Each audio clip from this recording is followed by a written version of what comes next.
Welcome back to exam times Bangla. Netaji Subhash মুক্ত বিশ্ববিদ্যালয় যে সাজেশন পেপারগুলি নিয়ে দীর্ঘদিন ধরে আমরা ধারাবাহিকভাবে আলোচনা করছি, তার গুরুত্বপূর্ণ একটি পেপারের সাজেশন নিয়ে আজকে আমরা উপস্থিত হয়েছি। দীর্ঘদিনের দাবি রেখে পলিটিক্যাল সায়েন্সের ছাত্রছাত্রীদের যে অনার্স পেপারের সাজেশন তারা দাবি করছিল এবং কমেন্ট করে তারা জানিয়েছিল যে স্যার আমাদের এই বিষয়ে সাজেশন কেন আপলোড করা হচ্ছে না।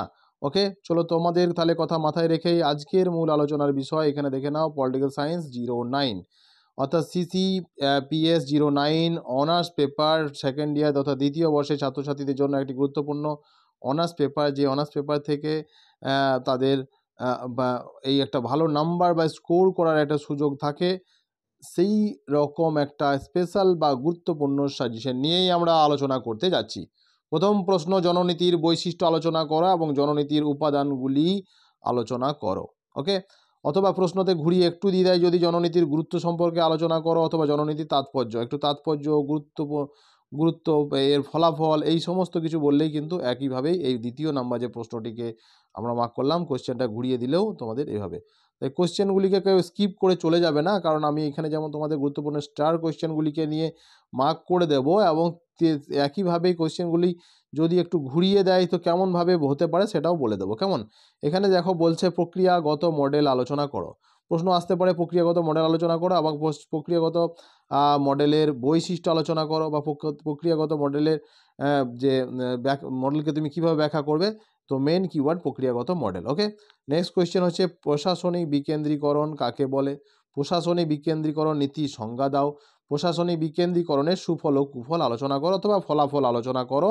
এই রকমভাবে ঘুরিয়ে দিতে পারে। কেমন, তো যেইভাবেই দেখ না কেন প্রশ্নটিতে মেন কিওয়ার্ড থাকছে প্রশাসনিক বিকেন্দ্রীকরণ, এবং বিদ্যাভারতী একাডেমি থেকে যারা নোটস বা সাজেশন নিয়েছো এবং তাদের ক্ষেত্রে কোনো রকম সমস্যা হবে না বলে আমি মনে করি। পরের প্রশ্ন চলে এসো, কেন্দ্রীয়করণ ও বিকেন্দ্রীকরণের মধ্যে মূল পার্থক্য। What is the difference between the কেন্দ্রীয়করণ এবং বিকেন্দ্রীকরণের মধ্যে পার্থক্য কী কী রয়েছে, সেই বিষয়ে তোমাদের গুরুত্বপূর্ণ প্রশ্ন। এরপরে চলে যাওয়া আরেকটা গুরুত্বপূর্ণ প্রশ্ন হচ্ছে পশ্চিমবঙ্গে পৌরসভার গঠন আলোচনা করো। দারুণভাবে গুরুত্বপূর্ণ। পৌরসভার ক্ষমতা ও কার্যাবলী আলোচনা করো। কেমন, এই প্রশ্নটি একইভাবে গুরুত্বপূর্ণ একটি প্রশ্ন। পরের প্রশ্ন চলে এসো, গ্রাম পঞ্চায়েতের গঠন ও ক্ষমতা, পঞ্চায়েত সমিতির ক্ষমতা ও কার্যাবলী। ওকে, এবং জেলা প্রশাসন বা জেলা পরিষদের মূল বৈশিষ্ট্য বা গঠন ও ক্ষমতা ও কার্যাবলী। হয়তো এই দেখো এই প্রশ্নগুলি দেখো তোমরা অবশ্যই পারবে। গ্রাম পঞ্চায়েতের গঠন ও ক্ষমতা, অথবা তোমাদের এখানে দিয়ে দিল যে ত্রিস্তর পঞ্চায়েতের সর্বনিম্ন স্তর, তার গঠন ও ক্ষমতা এবং কার্যাবলী আলোচনা করো। ওকে, কি বলা হলো কোশ্চেনে, যে ত্রিস্তর পঞ্চায়েতের, আবার বলে দিল ত্রিস্তর পঞ্চায়েতের, যে ত্রিস্তর পঞ্চায়েতের প্রথম হচ্ছে তোমার মাথার উপর এটা হচ্ছে জেলা পরিষদ, তারপর হচ্ছে পঞ্চায়েত সমিতি, এবং 3 নম্বর হচ্ছে তোমার গ্রাম পঞ্চায়েত। অর্থাৎ ত্রিস্তর পঞ্চায়েত সর্বনিম্ন স্তর তাহলে এই যে গ্রাম পঞ্চায়েত। ওকে, এবং মধ্যবর্তী যে স্তর সেটা হচ্ছে পঞ্চায়েত সমিতি, এবং একেবারে সবার ওপরে যেটা রয়েছে সেটা হচ্ছে জেলা পরিষদ। এইটা ঘুরিয়ে যদি কোশ্চেনটা দেয় অনেক সময় অনেকেই কিন্তু পারে না। ওকে, তাহলে তোমাদের এই যে প্রশ্ন ঠিক কালার করে দিলাম আমি, সেইভাবেই কিন্তু আসতে পারে। ত্রিস্তর পঞ্চায়েতের মধ্যবর্তী স্তর আলোচনা। আবার পৌরসভার গঠন বর্ণনা করো। পৌরসভার পশ্চিমবঙ্গে যে পৌরসভার গঠন ও ক্ষমতা কার্যাবলী, এই প্রশ্নটা দেখো আমি দ্বিতীয়বার আরেকবার রিপিট করেছি, এটা আলাদা করেও আসতে পারে, কিন্তু এইটাকেই তোমরা করবে। অর্থাৎ এই যে কয়েকটা প্রশ্ন করলাম সেগুলো অনেক বেশি ইম্পর্টেন্ট। ওকে, পরে প্রশ্ন চলে এসো, তথ্য অধিকার আইন, রাইট টু ইনফরমেশন অ্যাক্ট। ওকে, এটা ইংরেজিতে বলা হয় রাইট টু ইনফরমেশন অ্যাক্ট 2005। এর গুরুত্বপূর্ণ বিধানগুলি কী ছিল এবং এই তথ্য অধিকার আইনের গুরুত্ব আলোচনা করো। ঘুরিয়ে যদি একটু দেয় তাই ভাবে দেবে। কেমন, তাহলে তোমরা এই প্রশ্নগুলি প্রত্যেকেই করো। কোনো প্রশ্নকে তোমরা পরীক্ষায় হলে ছেড়ে আসবে না, প্রত্যেকটা প্রশ্নকে অ্যাটেন্ড করার চেষ্টা করো। ভালো মার্কস পেতে গেলে কিন্তু প্রশ্ন অ্যাটেন্ড করা বাধ্যতামূলক। লোকপাল কি এবং লোকপালের লোগো কী ছিল, এই যে প্রশ্ন গুরুত্বপূর্ণ। লোকপাল বিল, এবং এই যে প্রধানমন্ত্রী মনমোহন সিং মারা গেলেন তার একটা গুরুত্বপূর্ণ কাজের মধ্যে ছিল লোকপাল বিল।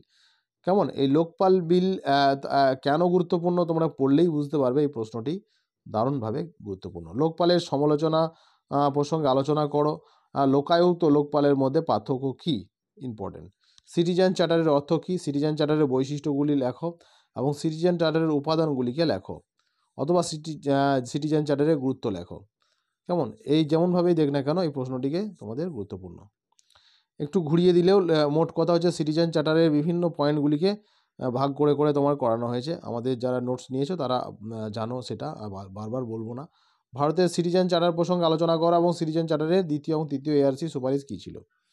একটাই প্রশ্ন বিভিন্নভাবে ঘুরিয়ে দিতে পারে, গুরুত্বপূর্ণ। ওকে, নেক্সট প্রশ্নে চলে আসছে ই গভর্নেন্স।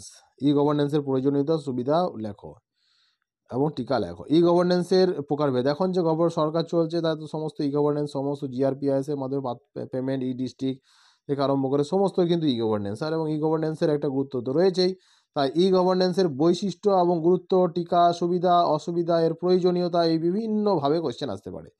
ওকে, তো এই প্রশ্নগুলি ইম্পর্টেন্ট। এরপরের প্রশ্ন চলে এসো অর্থ বিলের সংজ্ঞা দাও এবং অর্থ বিল সম্পর্কে স্পিকারের মতামত কী এবং অর্থ বিলের ব্যাখ্যা করো।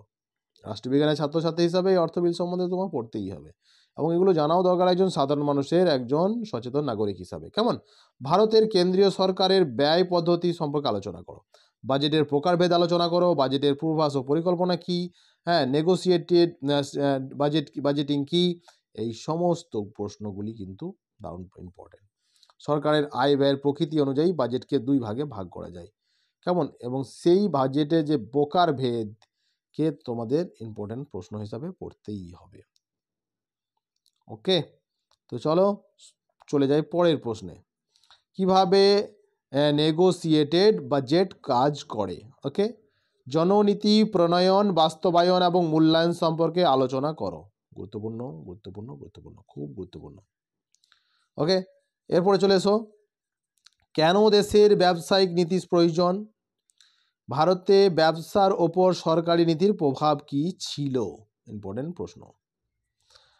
টিকা প্রশাসন অর্থাৎ ফিনান্সিয়াল অ্যাডমিনিস্ট্রেশন কি, ইম্পর্টেন্ট। বাজেটের ধারণা দাও, বাজেটের নীতিগুলি কি কি, বাজেটের গুরুত্ব লেখো। অর্থাৎ বাজেট নিয়ে অর্থ বিল, ই গভর্নেন্স, এগুলো দারুণ গুরুত্বপূর্ণ। এই প্রশ্নগুলিকে তোমরা বাদ দিতেই পারো না, কোনোভাবেই বাদ দিতে পারো না, গুরুত্বপূর্ণ প্রশ্ন। এরপরে চলে এসো ভারতীয় বাজেটের বৈশিষ্ট্য লেখো। ভারতীয় বাজেটের মেন ফিচার্স বা ক্রাইটেরিয়া তোমাদের লিখতে হবে অফ ইন্ডিয়ান বাজেট। ওকে, এটাও ইম্পর্টেন্ট। স্ক্যাগ এর প্রধান বৈশিষ্ট্যগুলি লেখো। ভারতীয় এই যে জাতীয় খাদ্য সুরক্ষা আইন কি, জাতীয় খাদ্য সুরক্ষা বলতে কি বোঝো, অর্থাৎ খাদ্য সুরক্ষা রিলেটেড কোয়েশ্চেনও ইম্পর্টেন্ট। সরকারি অনুদানপ্রাপ্ত খাদ্য পাওয়ার অধিকার বলতে কি বোঝো, ইম্পর্টেন্ট। MGNRGA মানরেগা, ওকে, এর এর মধ্যে পার্থক্য আছে, সেটা বিভিন্ন মনমোহন সিংয়ের সময়ের MGNRGA তার পরবর্তীকালে কীভাবে পার্থক্য ঘটে তার সেই পার্থক্যটা লিখতে হবে। এবং MGNRGA এর লক্ষ্য কী, পরিকল্পনা কী, কীভাবে বাস্তবায়িত হয়, এর পরিকাঠামো কী এবং অন্যান্য বৈশিষ্ট্য বা দিকগুলিকে নিয়েও কিন্তু আলোচনা করতে হতে পারে এই নোটসের মধ্যে। ওকে, সো এগুলো প্রত্যেকটাই কিন্তু গুরুত্বপূর্ণ প্রশ্ন যেগুলি তোমাদের আলোচনা করলাম। প্রত্যেকেই আমাদের প্রশ্নগুলিকে তোমরা মাথায় রেখেই প্রস্তুতি নিয়ে যাও এবং আমাদের সাজেশনকে ফলো করো। প্রত্যেকেই প্রত্যেকবারের মতোই আমি এবারও থ্যাংক ইউ জানাই প্রত্যেককেই। থ্যাংক ইউ সো মাচ আমার ভিডিওটি শেষ অবধি দেখার জন্য এবং চ্যানেলটিকে তোমরা সাবস্ক্রাইব করে রাখো এবং প্রচুর পরিমাণে শেয়ার ও কমেন্ট করো।